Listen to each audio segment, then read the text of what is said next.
Masayang araw, mga ka-PL. Nakakainis na nakakatawa itong pahayag ni Bangag, mga kababayan, dito sa nangyayaring putukan, digmaan ng Israel at ng Iran. Tinanong siguro siya ng media kung ano ang gagawin niya sa mga kababayan nating naiipit nga sa kaguluhan nitong dalawang bansa. Meron ho siyang naging tugon, mga kababayan, na nakakainis na, nakakatawa pa. Bangag talaga. Ito yung sinabi niya, mga kababayan. Basahin ko ho, para malaman po ninyo kung gaano po kabangag talaga mag-isip itong mamang ito. Malayong malayo po sa dating Pangulong Duterte. Katatay Digong, kumasa pa lang ng baril ang kalaban para magpaputok. Maglalabas ka agad ng payag. O pauwi na mga Pinoy para maging ligtas, walang masaktan. Pero iba ito si Bangag. Ibang-iba, mga kababayan.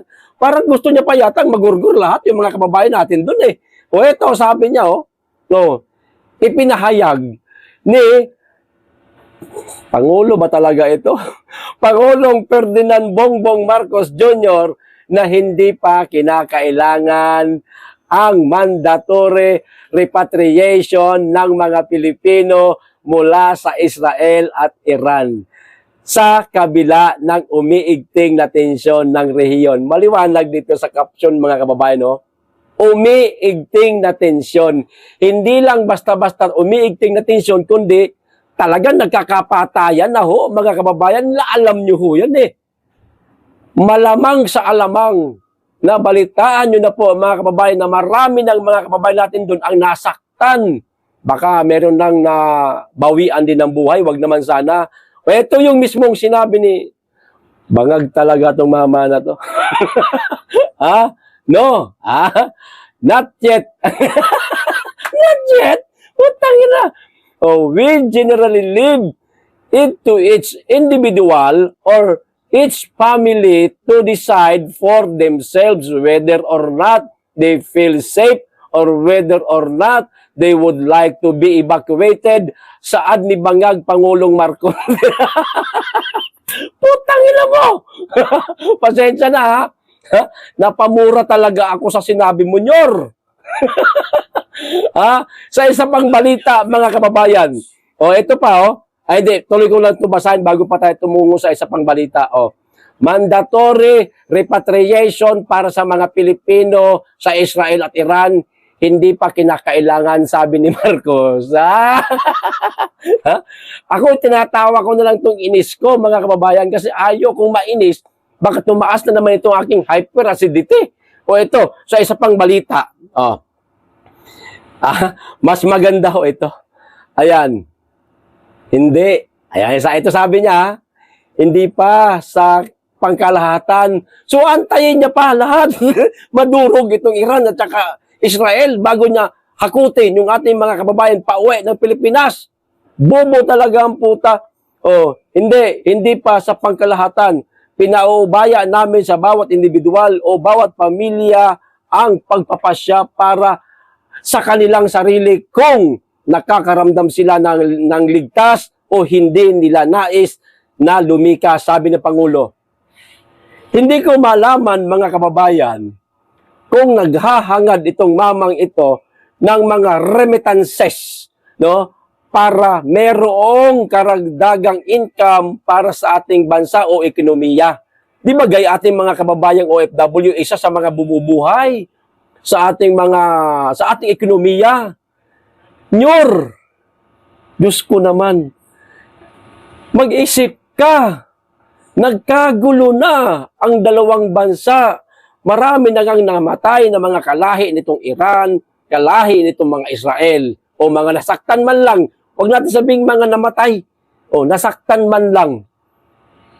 Sa palagay mo, hindi masasaktan? Hindi tinatabla ng bala itong ating mga kababayan? Tama ba naman itong sasabihin mo, hindi pa kinakailangan? Anak ka ng yawa naman, Nyor. Hayaan po ba bang merong magbuwis ng buhay, mawalan ng buhay nating mga kababayan? Hindi ba pwedeng ngayon mo na gawin? Mag-isip ka kung paano mo ililikas o pauuwi ng bansa ang ating mga kababayan. Malamang naghihintay lang yan sila sa mando mo na mga kababayan ko, meron na kami ipapadala dyan na malalaking eroplano. O, sumakay na kayo para makauwi kayo ng Pilipinas, hindi kayo madamay sa gera nitong dalawang bansang ito. Di ba? Walang ganun eh. Tapos, hindi pa daw kinakailangan. Anong klaseng kabubuhan yan, Marcos? Ha? Putragis ka. Anong klaseng katangahan yan? Ganyan ba talaga pagbangag? Ha? Hindi nakakapag-isip ng maayos. Kaligtasan ng ating mga kababayan ang dapat mong unahin. Hindi yung para mong sinasabi, magkanya-kanya na muna kayo. O di kaya, bahala kayo dyan. Parang ganun lang ang datingan, mga kababayan. Hindi pa daw kinakalang kasi hindi pa naman daw pangkalahatang siguro, ang ibig niya sabihin doon sa hindi pa pangkalahatan, na apektado nitong gera, nitong dalawang bansa. Hahayaan mo na matupok ng apoy, dala nito mga malalaking missile ang dalawang bansang ito bago ka kumilos? Mag-isip ka naman, presidente ka. Ikaw ang itinuturing na ama ng ating bayan. Dapat ikaw ang manguna. Putang igit ka talaga. Ha? Na ilikas na, pauwiin na ang ating mga kababayan dito sa ating bansa. Huwag kang tatanga-tanga. Putragis ka. Hayop na yan. Napamura ako. Gusto ko magalit, pinipigilan ko lang mga kababayan eh. Kasi kung di ba naman tanga itong mamang ito putang, marami na nasaktan. Hindi pa daw kinakailangan kasi hindi pa daw pagkalahatan. Tsaka na, parang ganon. O di kaya, bahala kayo dyan. Parang ganon lang ang datingan. Nakakainis mga kababayan. Presidente ba talaga natin ito? O baka naman, meron talagang nagmamando dito na mag-utos bago niya gawin. Initiative na lang sana ang pinaiiral itong mamang ito.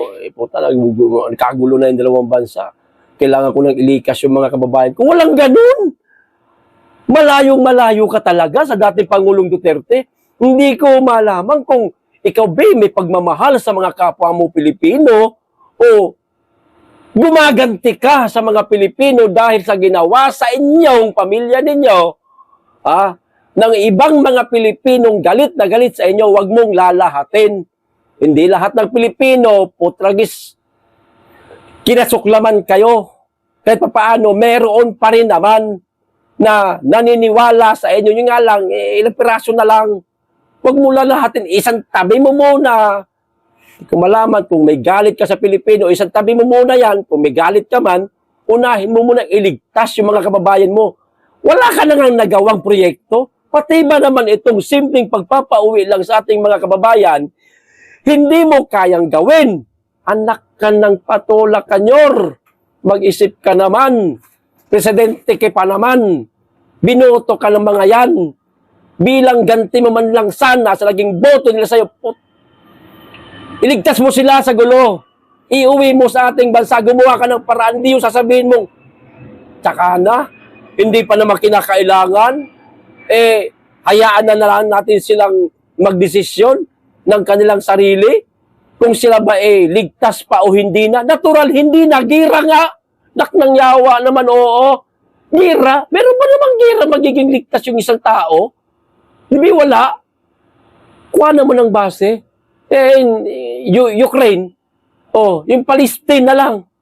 Na napakaraming nadamay doon ng mga kababayan. Although kababayan lang nila, hindi ko alam kung baka meron bang nadamay doon ng mga kababayan natin.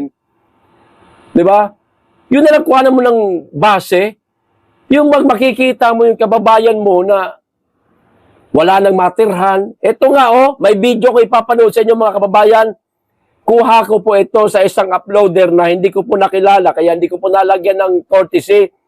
Ito po ang mga kasalukuyang nangyayari ngayon sa Israel. O ito, panoorin po natin. Dadali mo sa ilalim ng train? Doon kayo magtatago? O sige, mag-ingat kayo habang maaga pa. Oo. Sige. Kaya sabi ko, sige. Okay, ingat kayo ha. Okay, bye. Ayun sila. Ayun. Yung iba nagpupunta nga pala doon sa sa may diyan public na bomb shelter, po pwedeng pumunta doon yung mga tao. At saka kung puno na yung mga public bomb shelter na yun, pwede silang pumunta sa ilalim ng train station tunnel din yun. Yan. Yung iba, yung mga matatanda na hindi na kaya makababa, pwede dito sa hagdan na yan. Kasi yung hagdan na yan, napapalibutan yan ng pader na makapal din. O kita nyo na, ang ginagawang taguan ng ating mga kababayan sa tawag nito, sa tunnel ng tren, kasi makapal naman talaga yung ang ano nun, ang pinakapundasyon nun, makapal.